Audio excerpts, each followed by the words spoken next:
Saúdos, benvidos. Emilio Rúa leva todo o verán percorrendo Galicia coa súa xira de 25 aniversario. Hoxe temos aquí con nós, benvido Emilio. Moi boas, gracias. 25 anos subido a un escenario. Sí. Igual ata son máis xa. Son máis realmente, a verdad que é unha pregunta que é difícil contestar porque, bueno, tampouco é tan difícil, porque, bueno, realmente eu empecé con 7 anos.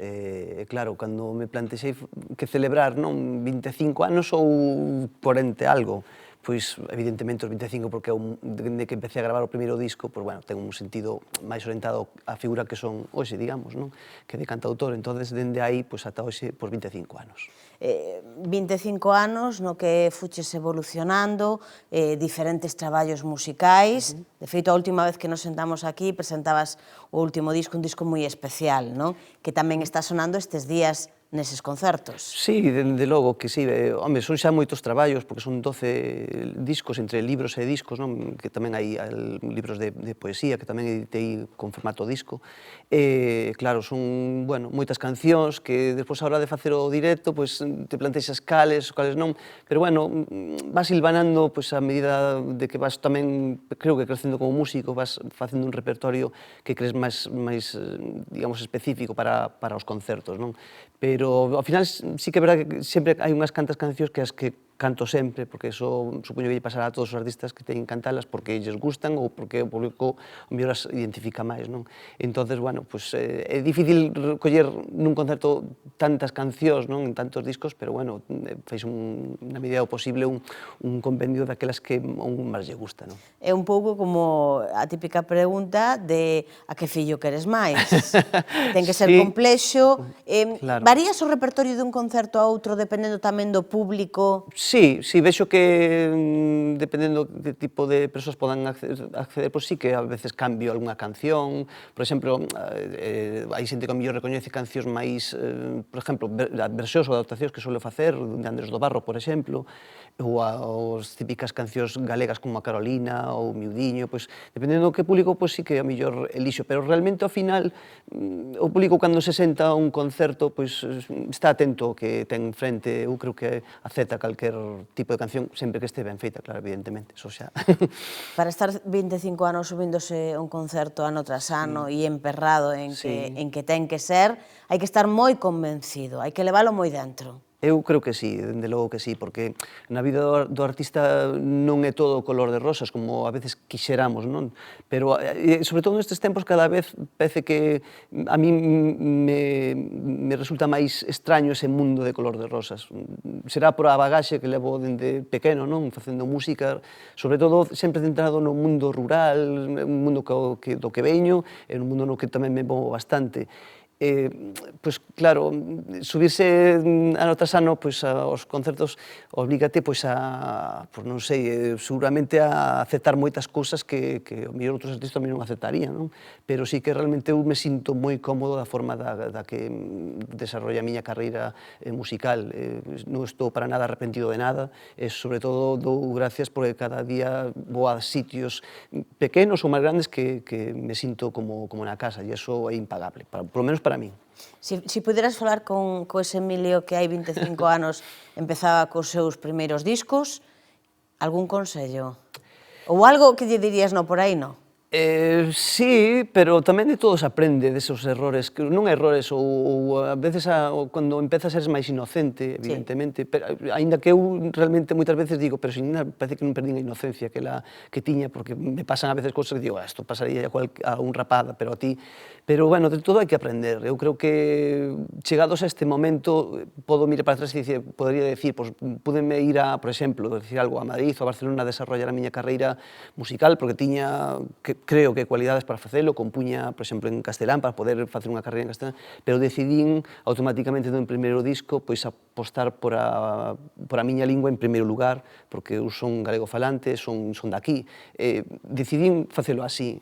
Non me arrepinto de nada. Arrependeríame mellor de algunha decisión, o mellor máis, digamos, económica en cuanto a relacións con outras empresas de management, etc. Iso podríase cambiar, pero de todo se aprende. Eu creo que eso é o que me fixo tamén chegar aquí.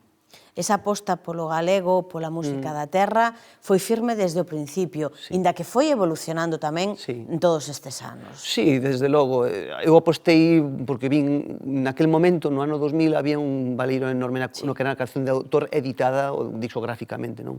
E a min propúxenme facer unha primeira maqueta, era, pero eu presentei unhas cancións para facer un disco, que a intención de a ver se facíamos un disco. Evidentemente saliu, porque, bueno, había un claro baleiro, como digo, pero sí que a evolución depois foi bastante, eu creo que notable, porque eu considérome músico, facendo a música a miña maneira, e sempre busquei inspiración noutros artistas, evidentemente, porque iso está aí, todos bebemos dunha fonte, está claro. Depois fixen algunhas cancións en castelán, fixen un disco tamén en castelán, pero sempre volvo ao galego porque é o que me reporta máis satisfacción e no que me sinto realmente máis cómodo, a verdade. E en que punto estás agora mesmo?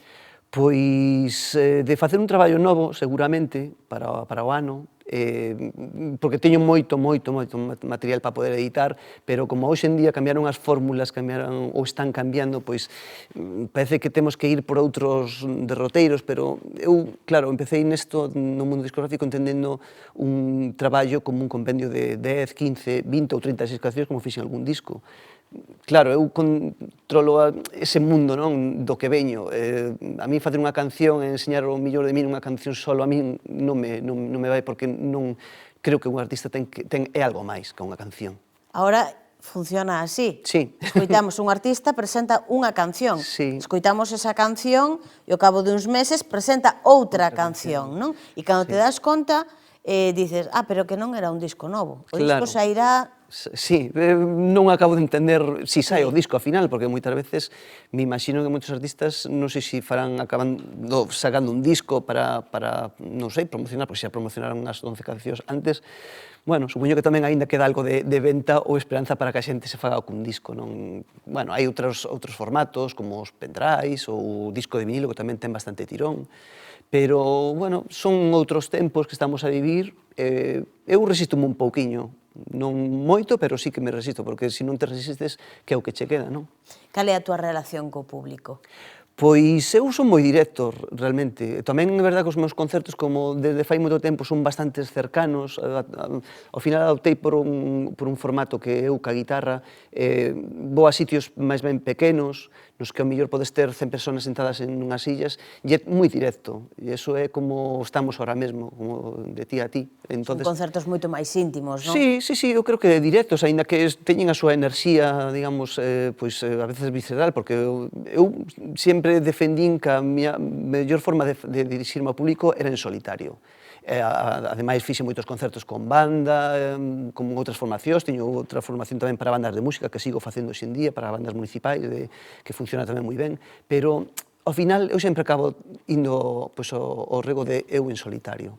E hai un público, o sea, ou estás vendo que hai diferentes xeracións cando te van a ver? Sí que hai. Ves moita xente, sobre todo de familias cos nenos tamén, porque hai xente que é moi... Pregunto porque somos testigos, moitas veces, nas túas actuacións, de que se trata deso, precisamente, de que hai un público como moi familiar, que non sempre pasa. Sí, desde logo que sí, é verdade que moitos sitios que vou conozco xente, non? Entón, ao final, sempre acaba indo xente que coñeces, e xa xente tira doutra, pero sí que é verdade que cando vas a sitios que ao mellor non controlas moito, ou que non tal, sí que é verdade que ves que hai un público moi diverso, a verdade. E é esperanzador cando ves xente ao mellor de 15 ou 20 anos que está aí, escoita, porque eu creo que ao final a quen lle guste a música dende a raíz, digamos, ten que escoitar os cantautores ou xente que fai música en solitario, porque aí é onde, se che gusta tocar unha guitarra ou un piano, é onde ves o que está facendo esa persoa e ao mellor podes aprender algo, ao mellor. Emilio, acabase o noso tempo, non vamos a dar unhas datas moi concretas, pero si vamos a decir que cada venres emitimos un espazo no informativo en Telemiño, que logo se vai redifusionando, e no que se poden ver as datas dos concertos de Emilio Rúa por toda Galicia. Sí, pois sí, aí estaremos e espero que a xente onde vai que pase un rato agradable, polo menos. Moitísimas grazas, Emilio, por acompañarnos. A vos. A todos vostedes tamén, como sempre, moitísimas grazas por estar aí un día máis.